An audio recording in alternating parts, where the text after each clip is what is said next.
Over the past quarter, I've had 12 conversations with people working in vastly different sectors: emergency medicine, national security, education, labor organization, arts and entertainment, sports, logistics, commercial shrimping, think tanks.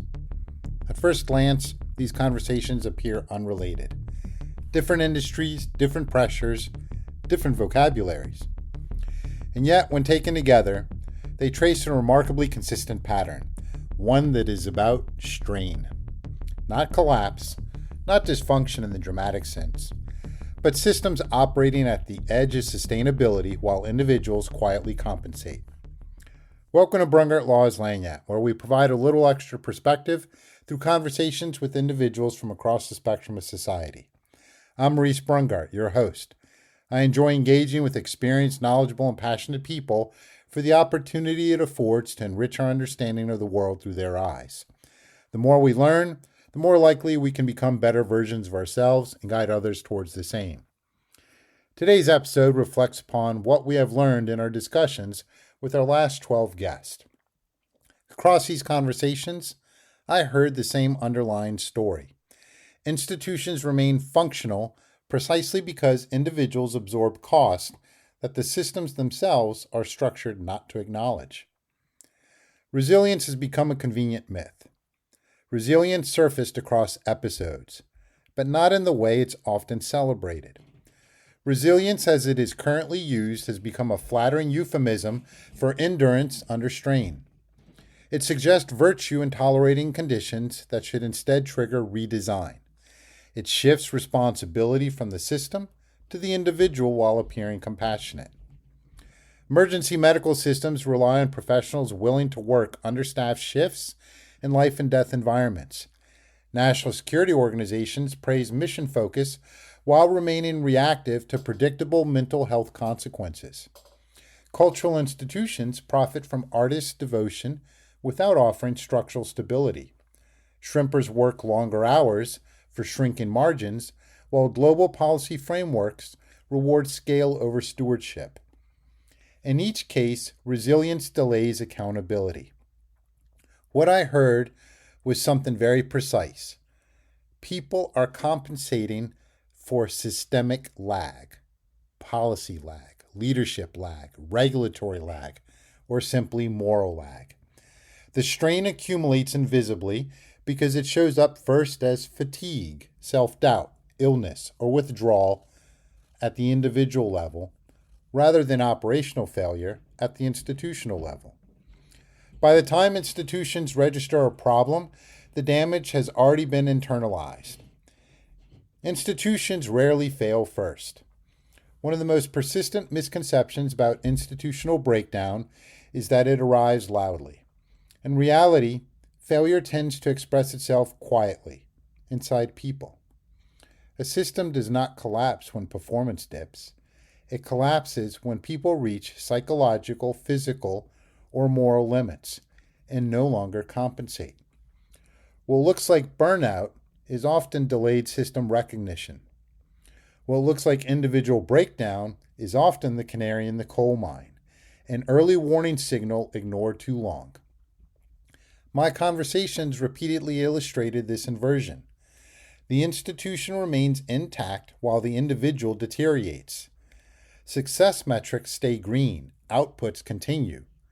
The cost is simply relocated inward. This is especially dangerous in professions with strong vocational identity. When the work is tied to meaning, protecting lives, feeding communities, educating children, creating culture, people will endure far longer than is reasonable. They confuse endurance with duty. Institutions quietly benefit. Markets are not neutral arbiters. Several conversations directly challenge the comforting myth that markets naturally reward quality, efficiency, or ethical conduct. Global shrimp markets privilege low-cost scale even when that scale is enabled by subsidies, externalized health costs, and labor practices that would be illegal domestically. Cultural markets reward visibility over sustainability. Professional pathways reward short-term output over long-term human capital. To acknowledge this is not to argue against competition. It is to recognize simply that markets are constructed environments, shaped by regulation, enforcement choices, capital flows, political will, and special interest. When domestic systems impose high standards without ensuring reciprocal enforcement, the result is not fair competition, it is managed displacement. Individuals feel this first, institutions often respond last. Care is not soft, it is structural. A striking contrast emerged between leaders who merely demanded more and those who recognized limits early. The strongest leaders described did not eliminate pressure. They modulated it. They recognized when to decelerate, when to redistribute load, and when to redesign expectations. Care in this sense is not indulgence, it is infrastructure. It is anticipation rather than reaction. It is designing systems that treat people as finite, adaptable beings rather than infinitely absorbent resources. The absence of such care does not create toughness, it creates delayed failure. Dr. Meg Marino talked about leading an emergency medical services system where lives are saved every day, but only because people show up despite being exhausted, understaffed, and they are still willing to carry the load. She didn't describe heroics, she described logistics, training gaps, distance, cost. The quiet reality that outcomes depend on whether systems invest early or wait until damage is irreversible. What struck me was not her competence, it was how much the system relied on her and others like her to bridge structural gaps through sheer commitment. The biologist Marlene Sook challenged the entire conversation in a different way. She reminded us that some of the pressure we experience comes from stories we tell ourselves about nature, behavior, and progress. Talking about evolution, sexuality, and biology, she dismantled neat explanations that feel comfortable but are not actually true. What mattered was not the shock value of the topics, it was her insistence on intellectual humility. Her contribution reframed strain this way. We create unnecessary tension when institutions cling to simplified narratives instead of following evidence wherever it may lead. Sometimes the strain is not external at all, it is self-inflicted. Benjamin Spencer brought something different into this quarter. Not a personal story of one institution, but the mindset of someone trained to think in terms of mission, risk, and second-order effects. What stood out was not rhetoric. It was how he framed decision-making when the cost of being wrong is real, not just financially, but in lives, credibility, deterrence, and time. He kept returning to the same discipline. Clarity about objectives, honesty about constraints, and the humility to admit trade-offs. And here's the lesson I took from him. Institutions drift when they confuse activity with strategy. They become very good at motion, very bad at purpose.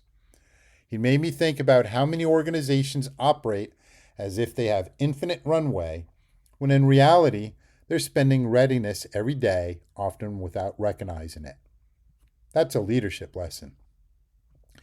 Thomas Mankin lives at the intersection of strategy and budgets. And that combination matters more than most people want to admit or can even see. Because strategy is easy to announce, whereas budgets are where priorities become real. His perspective pushed a theme that showed up across the quarter. Systems do not fail only from bad intentions. They fail from mismatched incentives, from under-resourcing the mission, and from pretending trade-offs don't exist.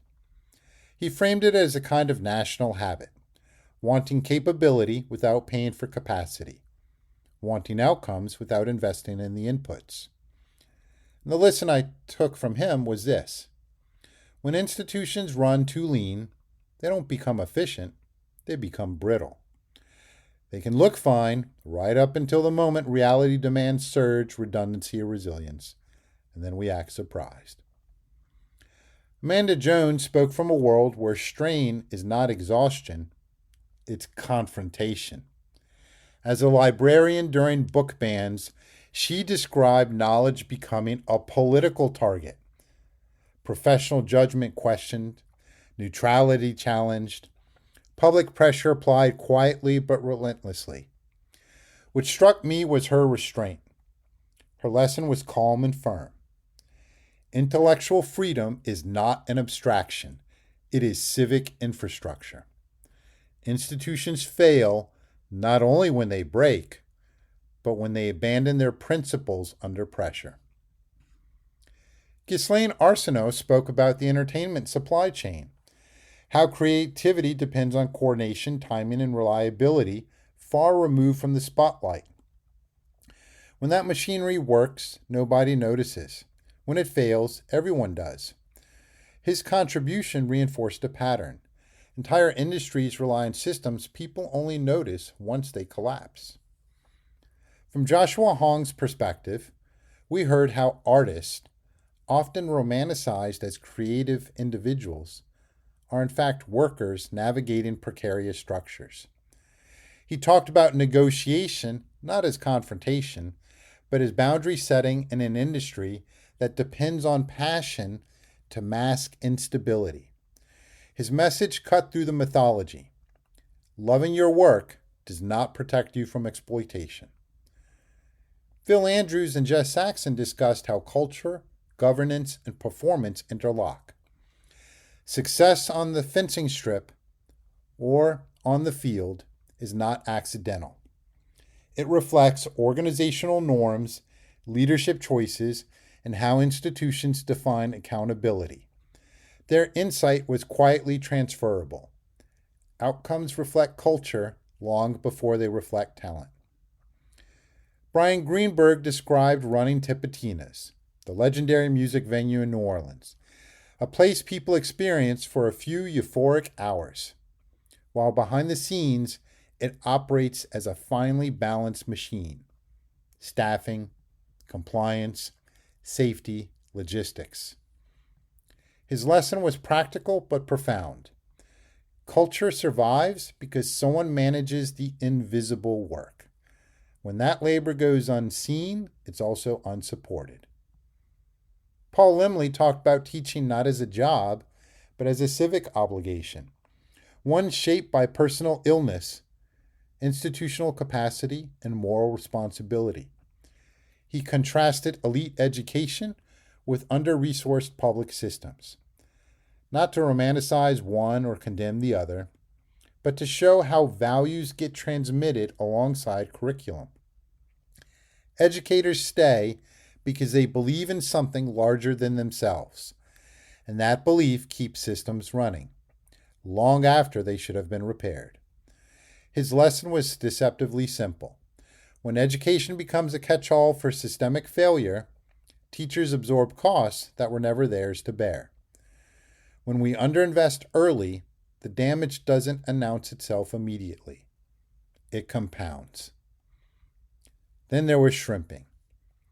A.C. Cooper didn't talk like an industry spokesperson. He talked like a first-hand witness. Generations on the water. Freedom tied to labor. Workdays measured by tides instead of clocks. He described working harder now for less return than his father did decades ago. Not because shrimp disappeared, but because markets changed, policies lagged, and imports reshaped the playing field. When he said, "Once you get it in your blood, there's no turning back," I realized how often we expect people to abandon identity without ever acknowledging what we're asking them to lose. It was policy, markets, and culture misaligned with reality. His lesson lingered. When systems demand adaptation without reciprocity, they erase ways of life quietly. Then there's the intersection of mental health and a national security career, which drove the point further home. Ron Holloway described years of cumulative vigilance, not as trauma in a somatic sense, but as normalcy inside the profession. Nightmares that seemed isolated, stress that felt manageable until it wasn't, an organizational culture that responded to breakdown but struggled to anticipate strain. When he talked about his mental health crisis, what stood out was not fragility, it was how long the system worked before it finally failed him. His lesson was sobering. When institutions rely on silence to function, people break alone. Across all 12 of these conversations, a pattern emerged. Institutions rarely fail first, people do. What we often label burnout, disengagement, or breakdown is frequently an early warning system, not of personal weakness, but of structural delay. The system still functions, metrics remain intact, the cost just moves inward. Yet we call that resilience, but that word deserves scrutiny. Resilience has become a way to praise endurance without questioning design. It flatters sacrifice, it delays accountability. What I heard instead was adaptation under strain. People compensating for leadership lag, the policy gaps, and market incentives that reward scale over sustainability. Identity magnifies everything. The shrimper, the teacher, the artist, the agent, the medic. When who you are is inseparable from what you do, systemic failure does not just threaten income, it threatens meaning. And most institutions are not built to see that loss, let alone address it. As we noted, markets enter nearly every conversation, directly or indirectly. Markets reward speed, volume, short-term efficiency. They rarely reward care, stewardship, or continuity on their own. When regulation, enforcement, and values diverge, competition becomes displacement. Individuals feel that immediately. Institutions often register it later, when the options have narrowed. The most effective leadership stories shared one trait. They didn't eliminate pressure. They anticipated strain. They understood when to slow the tempo, redistribute load, or redesign expectations before people snapped. Care in this sense was not softness. It was structural intelligence. So here's where this quarter leaves me. If our institutions are still standing because individuals are absorbing more than they should, we have to ask what we're optimizing for. The real question is not how much more can people endure, because they already have. The real question is, what would our institutions look like if they were designed for human sustainability instead of maximum tolerance? That's not theoretical, that's operational. And it's a question worthwhile pursuing. Because if strain is becoming normal, we should be honest about who's paying for it.